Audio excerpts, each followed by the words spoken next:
आपने भी सुना होगा कि ट्रेडिंग में ब्रेकआउट ट्रेडिंग सबसे आसान तरीका है पैसा कमाने का।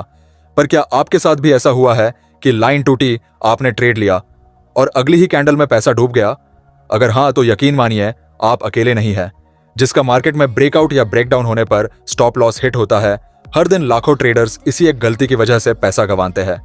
पर क्या आप जानना चाहेंगे कि ट्रेडिंग में सिर्फ एक बदलाव से आप इन फेक ब्रेकआउट्स को पकड़ सकते हैं और उन्हीं ट्रैप्स को अपने फेवर में बदल सकते हैं?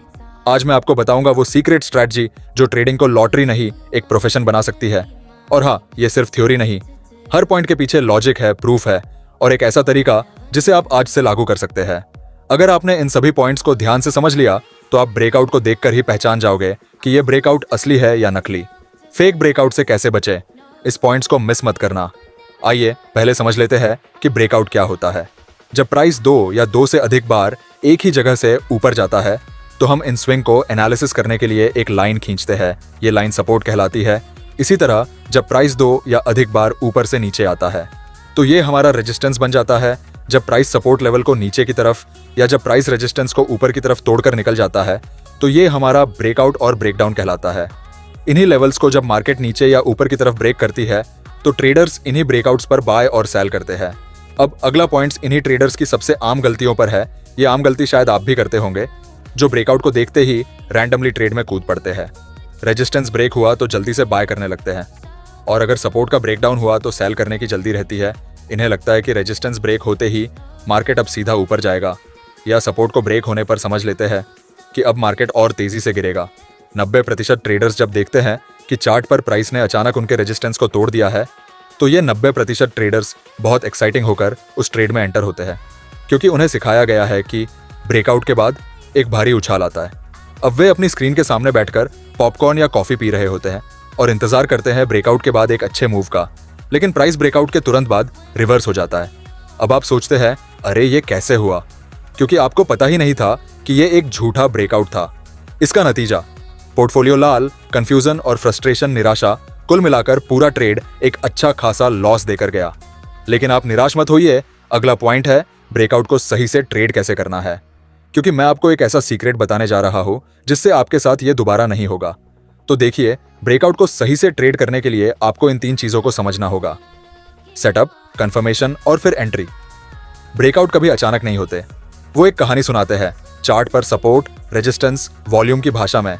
अगर आप चार्ट को ध्यान से देखें तो पहले वो एक रेंज में ट्रेड कर रहा होता है, जैसे कोई उबलता पानी जो फटने से पहले शांत रहता है।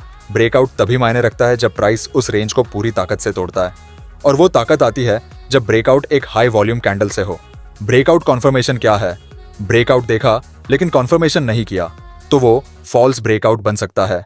इसके लिए आपको ब्रेकआउट को कंफर्म करना जरूरी हो जाता है। वो कैसे? जब कैंडल लेवल के ऊपर क्लोज हो चुकी हो। याद रखें, अगर कैंडल सिर्फ लाइन को छूकर विक लाइन के ऊपर छोड़ती है तो वो फेक ब्रेकआउट हो सकता है, क्योंकि उस कैंडल ने रिजेक्शन दिखाया है। अगर वॉल्यूम में स्पाइक दिखे, अगली 1 से 2 कैंडल उसी दिशा में जाए। ब्रेकआउट की असली ताकत उसके पीछे की वॉल्यूम और मार्केट साइकोलॉजी में होती है, ना कि सिर्फ एक लाइन के ऊपर जाने में। अब एंट्री का वक्त है, लेकिन याद रखो, स्टॉप लॉस कहाँ है, टारगेट क्या है, रिस्क कितना ले रहे हो। ट्रेडर वो नहीं जो बस गुस्से और भाग्य के भरोसे बैठ गया। ट्रेडर वो है जो एक सोल्जर की तरह अपनी स्ट्रेटजी के साथ मैदान में उतरा। अब जब भी मैं कोई ब्रेकआउट देखता हूँ तो एक बात खुद से जरूर पूछता हूँ, क्या ये सेटअप है या सिर्फ एक ट्रैप? और अगर जवाब मिलता है setup plus confirmation is equal to yes, तो फिर मैं पूरे कॉन्फिडेंस के साथ एंट्री लेता हूँ। अब बात आती है ब्रेकआउट पैटर्न की। आपको सिर्फ ब्रेकआउट के एक ही पैटर्न के बारे में पता होगा, सपोर्ट लाइन और रेजिस्टेंस लाइन। इस ब्रेकआउट पैटर्न को रेक्टेंगल ब्रेकआउट पैटर्न बोलते हैं, लेकिन क्या आपको पता है इसके अलावा भी wedge pattern, flag pattern, triangle pattern और पेनेंट पैटर्न, इन सभी पैटर्न को भी ब्रेकआउट और ब्रेकडाउन के बेसिस पर ट्रेड किया जाता है। ध्यान रहे, पैटर्न की एग्जैक्ट शेप नहीं, बल्कि उनके की सपोर्ट और रेजिस्टेंस लेवल्स जरूरी है। अब आता है सबसे महत्वपूर्ण पॉइंट, जब प्राइस कंसोलिडेशन करता है तो ब्रेकआउट में उसकी क्या भूमिका होती है, जो इसे पोटेंशियल ब्रेकआउट सिग्नल माना जाता है।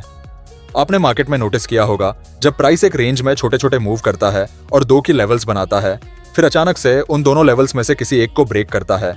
इसीलिए कंसोलिडेशन फेज सभी ब्रेकआउट पैटर्न के लिए एक पोटेंशियल सिग्नल माना जाता है।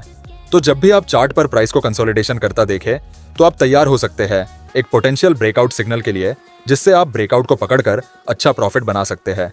अच्छा, फेक ब्रेकआउट से कैसे बचना है? आपको सिर्फ लेवल्स को ब्रेक होते ही ट्रेड नहीं लेना है, मेरे पास कई सारे ट्रेडर्स कमेंट करते हैं और मैंने उन सब की एक कॉमन गलती देखी है, जो कि वे सब ब्रेकआउट के टूटते ही ट्रेड में एंटर हो जाते हैं, जैसे मार्केट उन्हें दोबारा मौका ही नहीं देगी। लेकिन आपको ये गलती नहीं करनी है। पहले ब्रेकआउट को ध्यान से देखो, कितनी बड़ी कैंडल से ब्रेकआउट हुआ है। अगर एक हाई वॉल्यूम कैंडल है तो उसके बाद 1 या 2 कैंडल वेट करो, या अगर ब्रेकआउट एक मोमेंटम कैंडल से हुआ है तो आप ट्रेड प्लान कर सकते हैं। अब ये मोमेंटम कैंडल कौन सी कैंडल होती है? अगर पिछली कैंडल से 3 गुना बड़ी कैंडल बनती है तो वो एक मोमेंटम कैंडल होती है। इस कैंडल के बाद प्राइस काफी तेजी से मूव करता है। और अगर ब्रेकआउट के बाद एक रेड कैंडल बनती है जो लेवल के नीचे क्लोज होती है तो ये फेक ब्रेकआउट हो सकता है। ब्रेकआउट के बाद एक अच्छी बॉडी वाली ग्रीन कैंडल बनती है तो ही आप ब्रेकआउट पर ट्रेड प्लान करेंगे। अच्छा, अब आपने ये तो समझ लिया कि फेक ब्रेकआउट से कैसे बचना है, लेकिन क्या आपको पता है कि ब्रेकआउट को किस माइंडसेट के साथ देखना है? क्योंकि सिर्फ ब्रेकआउट देखने से आप ट्रेड प्लान नहीं कर सकते, ब्रेकआउट को समझना भी जरूरी है। मान लो आप एक नए ट्रेडर हो, आपने चार्ट खोल रखा है, आपको एकदम बढ़िया सा ब्रेकआउट पैटर्न दिख रहा है, शायद एक ट्रायंगल पैटर्न या फिर रेजिस्टेंस के ऊपर प्राइस क्लोज हो गया है। अब आप सोचते हो बस यही मौका है, अभी एंट्री लूंगा और प्रॉफिट बना लूंगा। आप एंट्री लेते हो, लेकिन कुछ ही मिनटों में मार्केट उल्टा घूम जाता है। Stop loss hit, loss booked और फिर वही फ्रस्ट्रेशन। अब सवाल यह है, गलती कहां हुई? क्योंकि आपने पैटर्न तो देखा लेकिन उसे समझा नहीं। देखो दोस्त, चार्ट पर पैटर्न बनना एक सिग्नल हो सकता है, लेकिन वो एक फुल प्रूफ एंट्री पॉइंट नहीं होता जब तक कि उसे कंफर्म ना किया जाए। हर कैंडल की एक कहानी होती है, हर ब्रेकआउट के पीछे एक साइकोलॉजी होती है। लेकिन बहुत से बिगिनर्स क्या करते हैं, जस्ट ब्रेकआउट देख लिया और सोचते हैं अब प्राइस ऊपर ही जाएगा। लेकिन ट्रेडिंग में इमोशन से नहीं, लॉजिक से काम लेना पड़ता है। अगर प्राइस एक रेजिस्टेंस तोड़ रहा है लेकिन वॉल्यूम ही नहीं है तो वो ब्रेकआउट नहीं, बुल ट्रैप हो सकता है। पहले कंफर्म करो कि जो दिख रहा है वो सच में हो रहा है। कई लोग पूछते हैं माइंडसेट इतना जरूरी क्यों है? क्योंकि माइंडसेट आपको डिसिप्लिन में रखता है। अगर आपने पहले से माइंडसेट किया है, entry point, stop loss, risk पर ट्रेड और टारगेट, अगर आपने अपने ट्रेड से पहले ये सब अपने माइंड में सेट कर लिया है, तभी आप इमोशनल ट्रेड से बच सकते हो। वरना क्या होगा, ब्रेकआउट दिखा, आपने एंटर कर लिया, लेकिन प्राइस गिरने लगा, अब आप पैनिक हो जाओगे, अब आप स्टॉप लॉस हटा दोगे और नुकसान बढ़ता ही जाएगा, क्योंकि आपने अपने माइंडसेट को ट्रेड से हटा दिया, जिससे आपको भारी नुकसान झेलना पड़ा। अब मैं आपको रियल एंट्री एग्जांपल समझाता हूं। सबसे पहले आपको कंसोलिडेशन मार्केट को ढूंढना है जो कि सपोर्ट और रेजिस्टेंस के बीच में मूव कर रही हो। उसके बाद आपको वेट करना है दोनों में से किसी एक लेवल के टूटने का। अगर प्राइस ने रेजिस्टेंस को ब्रेक किया मगर रेजिस्टेंस मोमेंटम कैंडल से ब्रेक नहीं हुआ तो आपको वेट करना है। अब आपको ब्रेकआउट वाली कैंडल से अगली वाली कैंडल को देखना है। अगर दूसरी कैंडल भी कमजोर बनी है, अब आपको फिर इंतजार करना है तीसरी कैंडल की क्लोजिंग का। अगर तीसरी कैंडल एक अच्छी बॉडी के साथ बनती है तो अब आप एंट्री ले सकते हैं, क्योंकि तीसरी ग्रीन कैंडल मोमेंटम कंफर्मेशन हो सकती है। अब आपने पेशेंस के साथ ब्रेकआउट में एंट्री ले ली है। एंट्री के बाद आपको क्या पॉसिबल नतीजे देखने को मिल सकते हैं, इसके बारे में जान लेते हैं। पहला तो ये हो सकता है कि आपने एंट्री ली और प्राइस तुरंत ऊपर निकल गया। दूसरा ये कि आपने एंट्री ली और प्राइस दोबारा रेजिस्टेंस तक वापस आया और फिर रेजिस्टेंस से बाउंस बैक करे। इसके लिए आपको स्टॉप लॉस सही से लगाना होगा। और तीसरा ये कि एक बड़ी रेड कैंडल पहले रेजिस्टेंस को ब्रेक करके नीचे गई और वही कैंडल रिवर्स होकर रेजिस्टेंस के ऊपर एक ग्रीन कैंडल में क्लोज हुई। इसका मतलब स्मार्ट मनी ने मार्केट को रिटेस्ट किया रिटेल ट्रेडर्स की लिक्विडिटी स्विप करने के लिए, और वे मार्केट को ऊपर ले गए। इसलिए आपको पेशेंस के साथ अपने ट्रेड पर काम करना है।